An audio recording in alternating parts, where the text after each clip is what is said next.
ഈ NSSുമായി ബന്ധപ്പെട്ട് NSSന്റെ general secretary ഇപ്പോ LDFനോടൊപ്പം ചേർന്ന് ശബരിമല വിഷയങ്ങളിൽ അല്ലെങ്കിൽ NSS ഇപ്പോൾ LDFനോടാണ് എന്നൊക്കെ ഉള്ളൊരു നിലപാട് സ്വീകരിക്കുന്നുണ്ട്. അപ്പോൾ ഇന്ന് മന്ത്രി ഗണേഷ് കുമാർ പറയുന്നത് 4 നായന്മാർ പിന്നെ പിണങ്ങിപ്പോയാലോ അല്ലെങ്കിൽ രാജിവെച്ചാലോ എന്നും NSS തകരില്ല, അത് പാറ പോലെ ഉറച്ചു നിൽക്കുമെന്ന് പറയുന്നു. ഈ കരയോഗക്കാരുടെ എല്ലാവരുടെയും സമീപനവും നിലപാടും അങ്ങനെ തന്നെയാണോ? എനിക്ക് മനസ്സിലായില്ല. അതായത് ഞാൻ എന്റെ നിലപാട് കൃത്യമായി പറഞ്ഞായിരുന്നു. കരയോഗക്കാരുടെ എല്ലാവരുടെയും നിലപാട് എനിക്ക് പറയാൻ പറ്റില്ലല്ലോ. അപ്പൊ എനിക്ക് പറയാൻ പറ്റുന്ന എന്റെ നിലപാടാണ്. ചേട്ടന്റെ നിലപാട് എന്താണ്? എന്റെ നിലപാട് ഞാൻ കൃത്യമായി പറഞ്ഞ ഒരു രാഷ്ട്രീയ പാർട്ടിയോടും ചായ്വ് കാണിക്കാനോ അല്ലെങ്കിൽ ഒരു രാഷ്ട്രീയ പാർട്ടിയോട് പ്രീണിപ്പിക്കാനോ ഒന്നും സമുദായ നേതാക്കന്മാർ പോകരുത്. അതിന്റെ ആവശ്യമില്ല. കാര്യം ഏത് രാഷ്ട്രീയ പാർട്ടി ആയിക്കോട്ടെ, അതിപ്പം ഇടതുപക്ഷത്തുനിന്നോ വലതുപക്ഷത്തുനിന്നോ BJP-ന്നോ അങ്ങനെയൊന്നുമില്ല. അതിന്റെ ആവശ്യമില്ല. കാര്യം ഇത് ജനാധിപത്യത്തിന്റെ ആ സൗന്ദര്യം തന്നെ നഷ്ടപ്പെട്ടു പോകും ഈ സാമുദായിക നേതാക്കന്മാർ രാഷ്ട്രീയത്തിൽ ഇടപെടുമ്പോൾ. അപ്പൊ അത് ശരിയല്ല.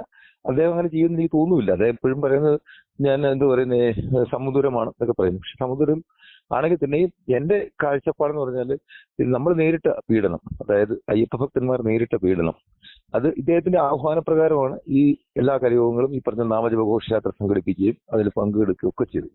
അപ്പൊ അങ്ങനെ അദ്ദേഹം ആഹ്വാനം ചെയ്ത പ്രകാരം അത് ശിരസാവഹിച്ച് ഇറങ്ങിയ നായർ കുടുംബാംഗങ്ങളെ അദ്ദേഹം ഒരു സർക്കുലർ, അതായത് ഇത് ഇങ്ങനെ ഒരു മാറ്റം വരുന്നതിനും കാര്യം അല്ലെങ്കിൽ ബോധ്യപ്പെടുത്തുന്ന എന്ത് നിലപാടിലാണ് മാറ്റം വന്നത് സർക്കാരിന്. സർക്കാർ അഫിഡവിറ്റ് പിൻവലിച്ചോ അല്ലെങ്കിൽ കേസുകൾ പിൻവലിച്ചോ അല്ലെങ്കിൽ എന്തെങ്കിലും അങ്ങനെ ഉറപ്പ് കിട്ടിയിട്ടുണ്ടോ അല്ലെങ്കിൽ മതപാഠശാലകൾ തുടങ്ങാൻ വല്ല തീരുമാനവും ദേവസ്വം ബോർഡിന്റെ വകയായിട്ട് എടുത്തിട്ടുണ്ടോ? അപ്പൊ അങ്ങനെ ഒരു കാര്യങ്ങളും ഉറപ്പില്ല. നമുക്ക് എന്ത് സംഭവിച്ചു എന്നറിയില്ല. അവിടെയാണ് അവ്യക്തത എന്ന് പറയുന്നത്. അപ്പം എങ്ങനെ സർക്കുലർ തന്ന് കരയോഗ കുടുംബാംഗങ്ങളെ നാമജപ ഘോഷയാത്രയിലേക്ക് അദ്ദേഹം നയിച്ചുവോ, അദ്ദേഹമാണ് ആദ്യമായിട്ട് ആ ശക്തമായ തീരുമാനം എടുത്തതും. ഒരു രാഷ്ട്രീയ പാർട്ടി എടുക്കുന്നതിന് മുമ്പ് ഇങ്ങനെ ഒരു തീരുമാനം എടുത്തത് അദ്ദേഹം തന്നെയാണ്. അഭിനന്ദനീയമായിരുന്നു. പക്ഷെ അതിൽ നിന്ന് പിന്മാറും അല്ലെങ്കിൽ അങ്ങനെ അന്നത്തെ സ്റ്റാൻഡിൽ നിന്ന് നമുക്ക് എന്ത് ഉറപ്പാണ് കിട്ടിയത് അന്ന് ആ സംഭവം നടന്നതിന് ശേഷം? ആ കോടതി വിധിയൊക്കെ എപ്പോഴും നിലനിൽപ്പുണ്ട്. അപ്പം അഫിഡവിറ്റ് പിൻവലിക്കാൻ എന്തെങ്കിലും ഉറപ്പ് കിട്ടിയോ? ആ ഉറപ്പുകൾ എന്താണ് കിട്ടിയത് എന്ന് അറിയാൻ ആഗ്രഹിക്കുന്നു. അതായത് ഏത് കാരണവശാലാണ് നിലപാട് മാറുന്നത് എന്നറിയാൻ ആഗ്രഹിക്കുന്നു. അത്രേ ഉള്ളൂ. അല്ലാതെ രാഷ്ട്രീയ പാർട്ടി പുള്ളിക്ക് വ്യക്തിപരമായിട്ട് ഏത് രാഷ്ട്രീയ പാർട്ടിയെയും സപ്പോർട്ട് ചെയ്യാനും എല്ലാ അവകാശങ്ങളും അധികാരങ്ങളൊക്കെ അതൊക്കെ പുള്ളി ചെയ്തോട്ടെ. പക്ഷെ സംഘടന എന്ന് പറയുമ്പോൾ അത് ഒരു രാഷ്ട്രീയ പാർട്ടിയുടെ കാൽച്ചുവട്ടിൽ കൊണ്ടുപോയി അടിയറ വെക്കാനുള്ളതല്ല. അങ്ങനെ ഒരു തോന്നല് ജനങ്ങൾക്ക് ഉണ്ടാക്കിയെടുക്കരുത്. അതിപ്പോ അദ്ദേഹം അങ്ങനെ ഉദ്ദേശിച്ചൊന്നും ചെയ്ത് കാണില്ല. പക്ഷെ എങ്കിൽ തന്നെ പൊതുജനങ്ങൾക്ക് ഇടയിൽ അങ്ങനെ ഒരു വികാരം ഉണ്ടായിട്ടുണ്ട്. അത് ഉണ്ടാകാൻ കാരണം ഈ ഒരു സംഭവം തന്നെയാണ്. കാര്യം യാതൊരുവിധ ഉറപ്പും ലഭിക്കാതെ ആഗോള അയ്യപ്പ സംഗമത്തിലേക്ക് പ്രതിനിധി അയച്ചതിൽ ഞങ്ങൾക്കൊക്കെ മാനസികമായി ഭയങ്കര വേദനയുണ്ട്, വിഷമമുണ്ട്. കാര്യം നമുക്ക് എന്ത് ഉറപ്പ് കിട്ടി?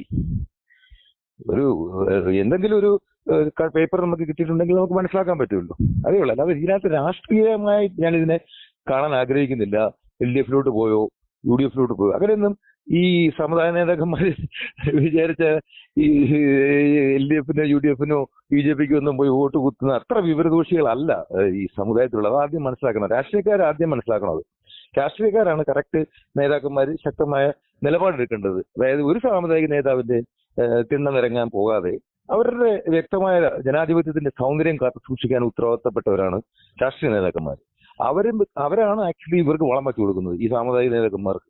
അപ്പൊ ഈ രണ്ട് ഭാഗവും തിരുത്താനുണ്ട്. അത് തിരുത്തൽ അനിവാര്യമാണ്. അല്ലെങ്കിൽ കേരളത്തിൽ എന്താ സംഭവിക്കുന്നത് വെച്ചാൽ, ഈ കേരളത്തിൽ നമ്മൾ അഭ്യസ്തവിദ്യരാണ് അല്ലെങ്കിൽ സാക്ഷരതയുള്ള സംസ്ഥാനമാണെന്നൊക്കെ പറയുമ്പോഴും നമുക്ക് പറ്റിപ്പോകുന്നത് എന്താണെന്ന് വെച്ചാൽ നമ്മുടെ ഇത്തരം നിലപാടുകൾ, അതായത് ഇത്തരം കാഴ്ചപ്പാടുകൾ നമ്മളെ സ്വയം ചെറുതാക്കുകയാണ് ചെയ്യുന്നത്. അതായത് ഞാൻ പറഞ്ഞല്ലോ, ജനാധിപത്യത്തിലെ ഭരണഘടനയെ സംരക്ഷിക്കാൻ ബാധ്യതപ്പെട്ട രാഷ്ട്രീയ നേതാക്കളും പൊതുസമൂഹവും അത് തിരിച്ചറിയണം.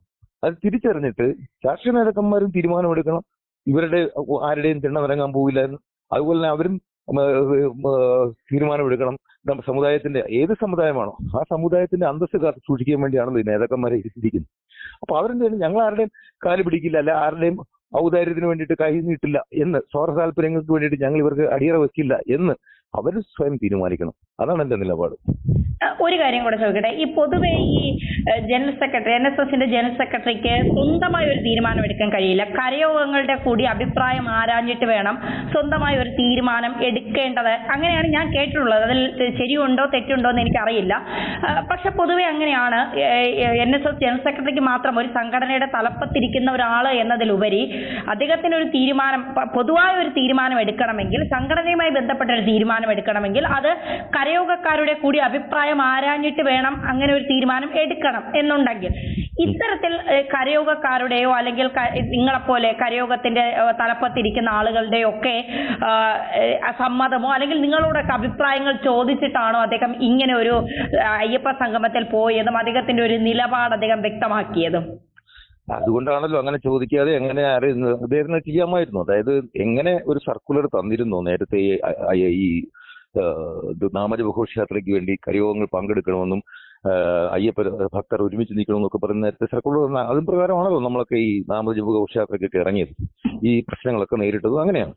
അപ്പൊ അങ്ങനെ ആകുമ്പം അതേ ജനറൽ സെക്രട്ടറിക്ക് ഇങ്ങനെ ഒരു നിലപാട് മാറ്റം എടുക്കുന്നുണ്ടെങ്കിൽ അതിനു മുമ്പ് ഈ കരയോഗ പ്രസിഡന്റുമാർക്കോ സെക്രട്ടറിമാർക്കോ അല്ല കരയോഗ ഭരണസമിതിക്കോ 5600 ഭരണസമിതിക്കും ഒരു സർക്കുലർ അയക്കാമായിരുന്നു. അതായത് ഇങ്ങനെ നമുക്ക് ഇന്ന ഉറപ്പുകൾ കിട്ടിയിട്ടുണ്ട്, അപ്പം നമുക്കും വ്യക്തമാവും. നമ്മൾ കൂടുതൽ അദ്ദേഹത്തെ അഭിനന്ദിച്ചേനെ. അതായത് അത്തരം ഒരു ഉറപ്പ് നേടിയെടുത്തല്ലോ എന്നോർത്ത് അദ്ദേഹത്തിന് കൂടുതൽ ബഹുമാനം കൊടുത്തത്. പക്ഷെ ഇതങ്ങനെയല്ല. യാതൊരു ഉറപ്പും ലഭിക്കാതെ യാതൊരുവിധ രേഖകളും ഇല്ലാതെ സ്വന്തമായിട്ട് ഒരു തീരുമാനം എടുത്തു എന്നുള്ളതാണ് ഇപ്പോൾ ഞാൻ അദ്ദേഹത്തിൽ കാണുന്ന ആ തെറ്റായ നിലപാട്. കാരണം അത് നമ്മളെ വല്ലാതെ വേദനിപ്പിച്ചു. അതാണ് അതിന്റെ യഥാർത്ഥ സത്യം. അദ്ദേഹം ഒരു നിരീശ്വരവാദിയായി മാറി എന്ന് വിശ്വസിക്കുന്നുണ്ടോ? നിരീശ്വരവാദിയായി മാറി എന്നല്ല ഞാൻ വിശ്വസിക്കുന്നത്. അതിനകത്ത് അതിന്റെ ആ പോയിന്റ്, എന്റെ ആ ചോദ്യം നിങ്ങൾ ശരിക്കും മനസ്സിലാക്കണം. അതായത് നിരീശ്വരവാദിയായി എന്നല്ല, അതായത് ഈശ്വരന് വേണ്ടി ഭക്തജനങ്ങളെ അല്ലെങ്കിൽ നായർ സമുദായത്തിലെ എല്ലാവരെയും ആഹ്വാനം ചെയ്ത് ഒരു സമരത്തിലേക്ക് ഇറക്കിയതിനു ശേഷം അതിന്റെ യാതൊരു സ്പഷ്ടീകരണവുമില്ലാതെ, കാരണമില്ലാതെ അദ്ദേഹം പുറകോട്ട് മാറുമ്പോൾ അതാണ് ആ നിരീശ്വരവാദം. അതായത് സത്യത്തിന് നീതിക്ക് നിരക്കാത്ത ഒരു നിലപാടാണ് അത്. അതിനെയാണ് ഞാൻ നിരീശ്വരവാദം എന്ന് പറഞ്ഞത്. അതായത് നമ്മൾ ഈശ്വരനെ വിശ്വസിക്കുന്ന ഒരാളെന്ന് പറയുമ്പോഴത്തേക്കും സത്യം വേണമല്ലോ, നീതി വേണമല്ലോ. അതെ. ഒരു കാര്യം കൂടെ ചോദിക്കട്ടെ, ഇത്തരത്തിൽ സർക്കുലർ ഇറക്കാതെ തന്നെ നിങ്ങളോട് ആഗോള അയ്യപ്പ സംഗമം നടക്കുമ്പോൾ അതിൽ പങ്കെടുക്കണമെന്ന് പറഞ്ഞിരുന്നു എങ്കിൽ, ഇപ്പോ ചേട്ടന്റെ കരയോഗത്തിൽ, അതായത് കിളിരൂർ കരയോഗത്തിന്റെ ഒരു സമീപനം എങ്ങനെയായിരിക്കും? നമ്മൾ അതായത് അത് ഞാൻ പറഞ്ഞില്ല, അത് എന്തെങ്കിലും ഉറപ്പുകൾ ലഭിച്ചോ, ഇതിൽ മാറ്റങ്ങൾ ഉണ്ടായോ, അല്ല എന്ത് കാരണം കൊണ്ടാണ് നിലപാടിൽ മാറ്റം വരുത്തേണ്ടതെന്ന് അദ്ദേഹം വ്യക്തമാക്കിയ ഒരു സർക്കുലർ തരികയാണെങ്കിൽ തീർച്ചയായും പങ്കെടുത്തനെ. ഇനി അത് ഞാനതാ പറയുന്നത്, ഇപ്പൊ ഈ 5600 കരയോഗം ഉണ്ടല്ലോ, ഈ 5600 കരയോഗത്തിൽ നിന്ന് ഓരോ ഭക്തർ വെച്ച് ആ ആഗോള അയ്യപ്പ സംഗമത്തിൽ എത്തുകയാണെങ്കിൽ അവിടെ എന്തായിരുന്നേ? എന്തുകൊണ്ട് അവർ സ്വയം പോയില്ലാരും?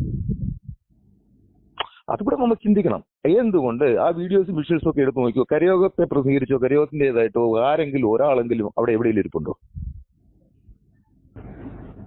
അത് സ്വമേധയാ അവർക്ക് അത് പൊതുസമൂഹത്തിന്, ഇതിന്റെ സംഭവം എന്ന് വെച്ചാല് പൊതുവെ ഈ ഭക്ത സമൂഹത്തിന്, ഹിന്ദു സമൂഹത്തിന് ഇതിനോട് ഇത്തരം നടപടിയോട് യോജിപ്പില്ലായിരുന്നു. അതുകൊണ്ടാണ് അതിനകത്ത് പങ്കാളിത്തം തീരെ കുറഞ്ഞു പോയതും ഈ പറഞ്ഞ പോലെ തന്നെ ആരും തന്നെ അതിനെ മുഖവിലേക്ക് എടുക്കാത്തതിന്റെ കാരണം അതാണ്. കാര്യം നമ്മളൊരു നിലപാടിൽ എന്തെങ്കിലും ഒരു മാറ്റം വരുമ്പോൾ അത് നമ്മൾ ആരെ ബാധിക്കുന്നു അവരുടെ വിശ്വാസം എടുത്തിട്ട് വേണ്ടേ ചെയ്യാൻ. അത് ഇല്ലാതെ പോയതാണ് പ്രശ്നം.